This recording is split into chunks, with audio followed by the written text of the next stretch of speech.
The attendant, Rangaswamy, Sri Chelam from Andhra Pradesh, interviewed a number of devotees of Sri Bhagavan who had long-standing association with him and compiled their reminiscences.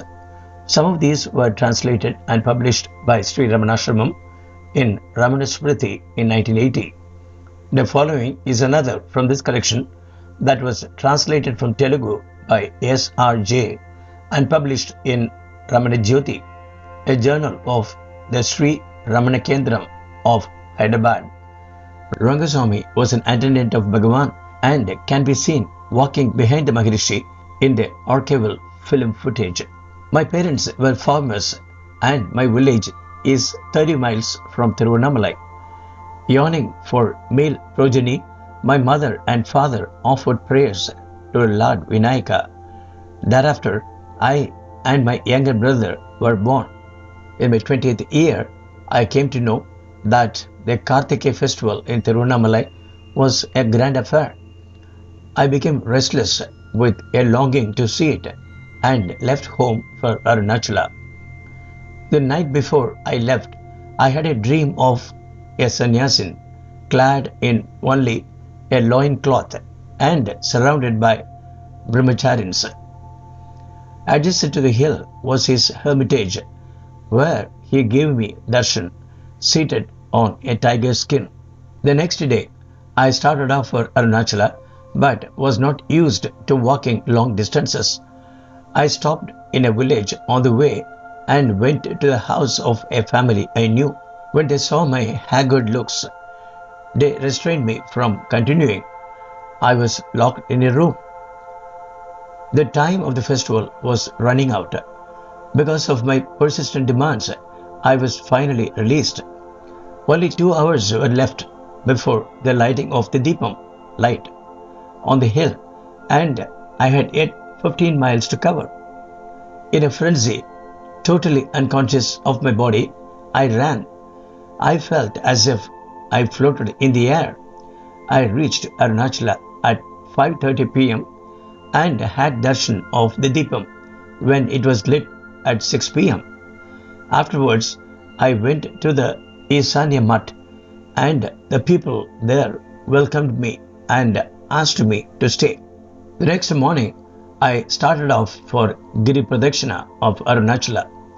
Sri Ramanasramam was on the way, and as everyone was going into the ashrama to have darshan of Bhagavan, I followed. The moment I saw him, I was overcome with emotion and cried out, "When will I be rid of this bondage?" I was visibly shaken. Bhagavan kindly gestured to me that I should sit. I sat down for an hour and was unconscious of my body.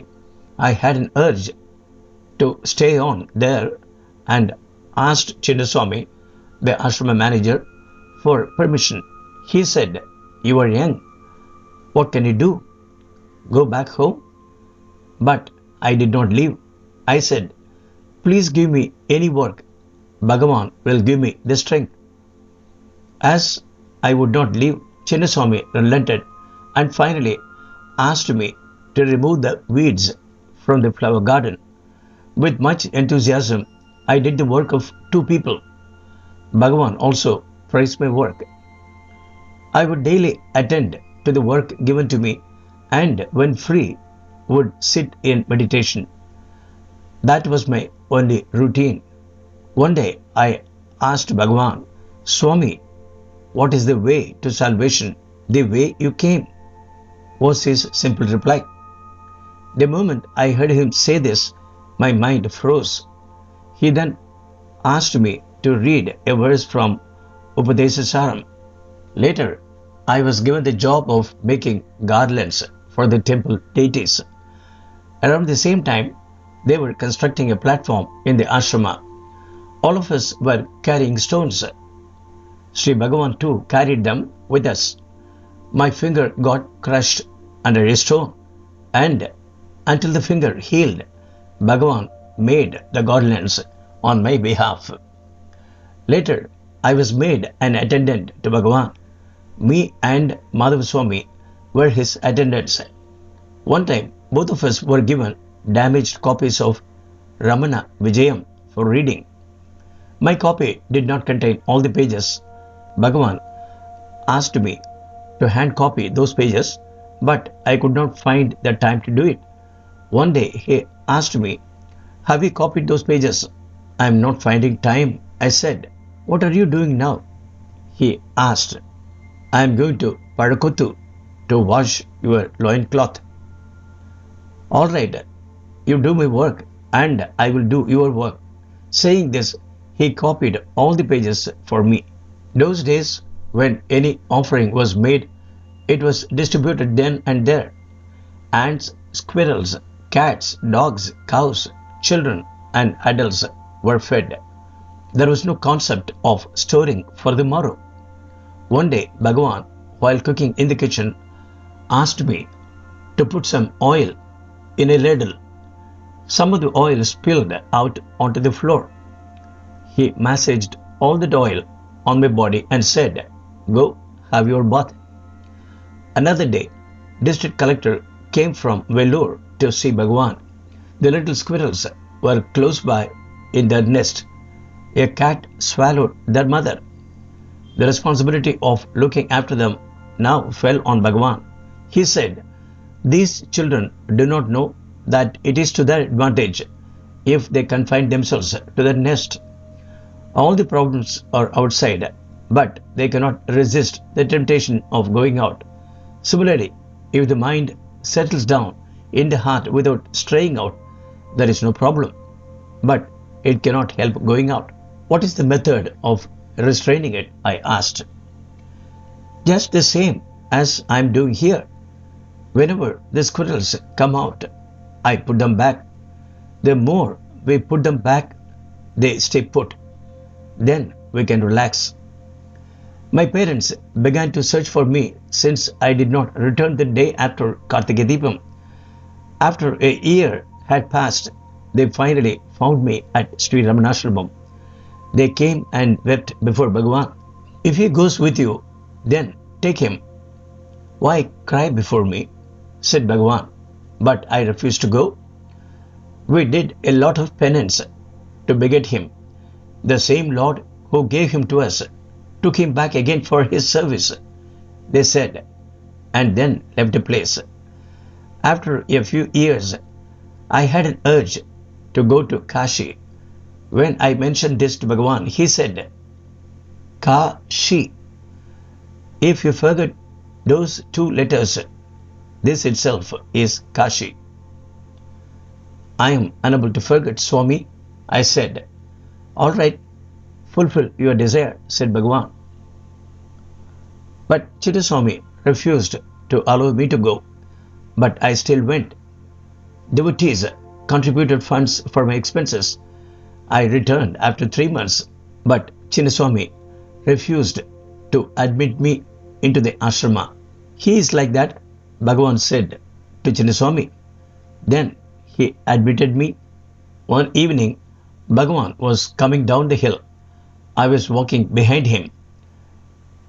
A janitor offered his salutations to Bhagavan. Bhagavan said, "If you do your work with care, that itself is salutations." When Bhagavan went into the hall, all the people stood up and some prostrated.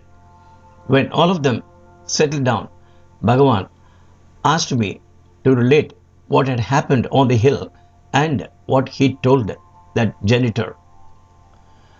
Bhagavan then said, "These sittings, standings and salutations are not real marks of respect. Doing one's job with the utmost care is their real salutation." Shantama was a cook in the ashrama. She derived satisfaction only when she served Bhagavan with her own hands. She used to serve Bhagavan before serving everyone else. Bhagavan was patient with her for a long time. Finally, he said, "Swami does not reside just in this body. He is present in every one of the devotees. This Swami will be happy if he is served only after everybody else is served." One evening, me and Bhagavan were going up the hill. Mr. Chadwick was rocking on a chair in his veranda when he called out to me by clapping his hands. Bhagavan inquired as to what the matter was about. I briefly explained. In reply, he said, "This is how the Westerners increase their needs. How comfortable it will be if we spread a mat and squat on it." Once the other attendant, Madhuswamy, had to undergo a surgery in one of his ears. At that time, I had to do all the work of giving Bhagavan a bath, distributing offerings, going up the hill with the Swami, keeping vigil in the night, etc. Consequently, because of this strain, I became unwell. I explained this to Bhagavan. Then, soon after, I was massaging Bhagavan's feet. Bhagavan then massaged my abdomen with his foot.